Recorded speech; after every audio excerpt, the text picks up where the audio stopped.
Hello everyone, welcome to our channel. अभी तक हम 17 ऑर्डर्स सिविल प्रोसीजर कोड के पूरे कर चुके हैं and today we are going to cover order 18 and order 19 in today's session. Order 18 बात करता है hearing of suit and the next order talks about affidavit. So let's first discuss what is order 18। Order 18 की बात है बच्चे hearing of suit. Hearing of suit जब start होता है कोई भी सूट, तो जो उसकी हियरिंग्स हैं उनको कैसे कैसे फॉलो करना है, let's talk about that. So rule 1 of order 18 कहता है दैट सीआरपीसी में हमने पढ़ा था right to begin the suit. किसके पास है वो राइट? सूट की मतलब हियरिंग। फर्स्ट जो सूट को स्टार्ट करने की ड्यूटी होती है वो होती है पब्लिक प्रोसिक्यूशन, पब्लिक प्रोसिक्यूटर के पास, right. And in CPC which we are discussing right now, इसमें जो ड्यूटी होती है सूट को बिगिन करने की वो किसके पास है? Government pleader. गवर्नमेंट प्लीडर जो है वो प्लेंटिफ का भी हो सकता है या डिफेंडेंट का भी हो सकता है, इट डिपेंड्स। बट एक चीज जो याद करने की है वो क्या है बच्चे? प्लेंटिफ के पास ड्यूटी होती है राइट टू बिगिन की कब? When defendant is not ready to admit the facts. जो फैक्ट्स प्लेंटिफ ने दिए हैं when he is not ready to admit them, वो उनको एडमिट नहीं कर रहा है, तो प्लेंटिफ के पास राइट है that to start the suit, to start the case. Then rule 2 of order 18, rule 2 क्या कहता है? that plaintiff and defendant will submit the evidences on the date fixed by the court. Plaintiff अपने evidences को submit करेगा, produce करेगा on the date that is fixed by the court. And similarly defendant भी अपने case को अपने evidences को submit करेंगे और प्रोड्यूस करेंगे on the date that is fixed by the court on hearing, जो हियरिंग डेट डिसाइड है। जब दोनों ही पार्टीज के एविडेंसेस सबमिट हो जाएंगे, the next step is argument starts. Argument start होगी, एक डे फिक्स किया जाएगा जब both the parties have to present and they there start the argument. अब आर्ग्यूमेंट को फर्दर दो पार्ट में डिवाइड किया गया है। The one is written argument and the other is the oral argument. जो रिटन आर्ग्यूमेंट है बच्चे, that's the best kind of argument. Why? Because आप इसमें you can write the others judgment also and you can use this written argument in further case. आप उसको proof की तरह use कर सकते हो, ओके। और ओरल एग्रीमेंट ओरल आर्ग्यूमेंट में आपके पास ओरली होती है वो, सो आपके पास एक रिटन प्रूफ नहीं है। That is why written argument को मैंने लिखा है proof and it's the best kind of argument. अब बात आ जाती है दैट रिटन आर्ग्यूमेंट में mandatory this is the thing that you have to submit on the day that is fixed by the court. आपको रिटन आर्ग्यूमेंट को उस day से पहले पहले सबमिट करना पड़ता है जो कोर्ट ने फिक्स कर दिया। ओरल आर्ग्यूमेंट में भी जो डे है वो फिक्स कर सकती है court, that depends, but that's the mandatory in the written argument. Coming to the rule 3, rule 3 बात करता है दैट एविडेंसेस जब होते हैं सेवरल इश्यूज से related, when the evidences are related to several issues and they are to be given separately, तब आप उन एविडेंसेस को हर सेपरेट इश्यू के लिए सबमिट करेंगे। You have to give them and you have to prove them. After proof, जब वो prove हो गए हैं, even they can be reserve to cross examine. जो पार्टीज हैं, बोथ प्लेंटिफ या डिफेंडेंट, वो उन एविडेंसेस को रिजर्व कर सकती हैं for what purpose? For cross examining. So this is all about order 18। Order 18 की जो मेन बातें हैं वो मैंने आपको समझा दी हैं। You can also make notes from this. This is hearing of suit. Coming to the order 19, order 19 बात करता है एफिडेविट की। We often come across different departments. आपने देखा होगा कि आप कभी बैंक्स में जाते हो, पासपोर्ट अथॉरिटी में गए हो या इलेक्ट्रिसिटी बोर्ड में गए हो, दे वांट एफिडेविट्स। एफिडेविट की डिमांड करते हैं आपसे। एफिडेविट का मतलब क्या है? दैट इज काइंड कि वो आपसे एक प्रूफ चाह रहे हैं, एक रिटन डिक्लेरेशन चाह रहे हैं, जिस किसी भी चीज से रिलेटेड हो सकती है, आपकी डेट ऑफ बर्थ से रिलेटेड हो सकती है। सपोज दे वांट कि आपका मैरिज प्रूफ चाह रहे हो, रेजिडेंशियल प्रूफ चाह रहे हो, और इफ आपने कोई आपका रेजिडेंस चेंज हुआ हो उससे रिलेटेड प्रूफ हो, तो वो थ्रू एफिडेविट आप डिक्लेयर कर सकते हैं that this and this fact is true to my knowledge, right. तो एफिडेविट की डिमांड यहाँ होती है। अब हम आ जाते हैं सिविल प्रोसीजर कोड में। ऑर्डर 19 क्या बात करता है? That is affidavit is a sworn statement of facts. कुछ फैक्ट्स से रिलेटेड एक स्वॉन स्टेटमेंट होती है, मतलब आप उस स्टेटमेंट को मान के चलते हो कि yes it's true to my knowledge, और आप ये कहते हो कि जो भी वो फैक्ट्स हैं वो एक हद तक ट्रू हैं, right, and you are not giving any false information or there is no falsity in any facts which I am proving through a document.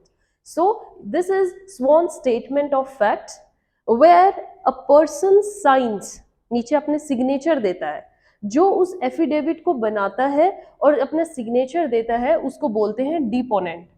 Suppose मैं अपना एक एफिडेविट किसी अथॉरिटी में सबमिट करवाने जा रही हूँ, तो वो जो मैंने डॉक्यूमेंट बनाया है एफिडेविट, वो रिगार्डिंग किसी भी चीज से हो सकता है। फॉर एग्जाम्पल मुझे अपनी डेट ऑफ बर्थ को प्रूव करवाना है, sorry, so I have to give an affidavit.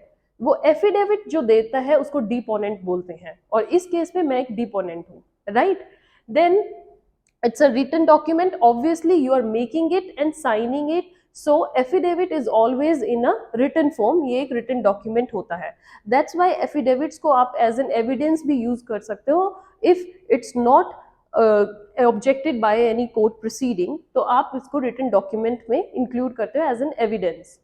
then it must be duly attested, affidavit जो होना चाहिए वो attest जरूर हो, attest नहीं होगा तो it doesn't have any value in court proceeding. How? Duly attested by a notary commissioner or any other commissioner which is appointed by the court. Court ने जिसको अपॉइंट किया है आपको उसके पास जाके उससे उसको अटेस्ट करवाना है। इसका मेन ड्यूटी क्या है? आपको नोटरी कमीशन के पास पर्सनली प्रेजेंट होना पड़ेगा, उनके सामने आपने सिग्नेचर करने हैं सो दैट वो फर्दर प्रूफ दे सकें कि yes deponent has present in front of me और उसने उन पर साइन किया है, देयरफॉर डिपोनेंट को he has to present personally before them while signing that document, that affidavit, he has to present personally before whom? Before notary and commissioner. Coming to the next thing, that affidavit जो होता है it must be paragraphed and in number form. Okay तो affidavit को आप paragraph wise दोगे, number form में दोगे, ये एक इसके लिखने का तरीका है। Then deponent has to sign the bottom of each page, affidavit में जितने भी पेजेस होंगे आपको हर पेज पर नीचे एक साइन करना पड़ेगा in front of your lawyer, right. So deponent को मतलब साइन करने का मतलब क्या है? दैट वो ये मान के चल रहा है कि जितने भी फैक्ट्स इस पर्टिकुलर पेज पर लिखे हैं ये मेरी नॉलेज में ट्रू हैं। Okay, then it must contain full name, address, occupation and signature of the deponent. Affidavit में पर्सनल इंफॉर्मेशन डिपोनेंट की लिखी जरूर होनी चाहिए। उसमें क्या आता है? His full name, his address, occupation if any and signature of that person plus the date of making of that affidavit. जिस दिन वो एफिडेविट बनाया गया है आपको उसकी डेट भी मेंशन करनी पड़ेगी। All right, coming to the next point, next feature क्या बात करता है? It must contain the known facts, मतलब वो फैक्ट्स आपको लिखने हैं that in your knowledge are true, right. You can not write any hearsay evidence, किसी की सुनी सुनाई बात को आप नहीं लिख सकते हो, आपको ट्रू फैक्ट्स लिखने हैं and that's why I have written here that must contain the known facts. Known facts का मतलब क्या होगा कि बाद में अगर उन पर कोई ऑब्जेक्शन उठ गया and if you are not able to verify them या आप उनको प्रूव नहीं कर पाए तो आपके खिलाफ एक क्रिमिनल प्रोसीडिंग्स भी हो सकती है। Okay, then opinion of expert can be stated, अगर आपने अपने एफिडेविट में कोई ओपिनियन ऑफ एनी एक्सपर्ट लिखी है या आप मेंशन कर रहे हो, that can also be stated, आप उसको स्पेशली मेंशन कर सकते हो that this is verified by the expert. After that facts if not verified that can be objected. I rightly said here that must be known facts, और अगर वो facts verify नहीं हुए या आप उन फैक्ट्स को वेरीफाई नहीं कर पाए तो उन पर ऑब्जेक्शन उठेगा ही उठेगा, राइट। और अगर ऑब्जेक्शन उठता है आप उनको प्रूव नहीं कर पाते हो then there is the falsity in your facts, एक फॉल्सिटी आ जाएगी and if there is a falsity तो आई सेड कि क्या होता है, आईपीसी में section 191, 193, 195 and 199 in particular sections के अंडर आपको क्रिमिनली हेल्ड लाइबल भी किया जाएगा. You will be held liable under IPC particular under these sections. तो उसमें क्या होगा, सेक्शन 193 में बच्चे ये बोला भी गया है that if there is like any grave offence है और वो जुडिशियल प्रोसीडिंग में यूज हो रहा है and if it is verified कि you have produced a false affidavit, then that you will get 7 years of jail plus fine. Okay, 7 years of imprisonment plus fine. And if affidavit is not used in judicial proceedings and for any other, then it will be 3 years plus fine.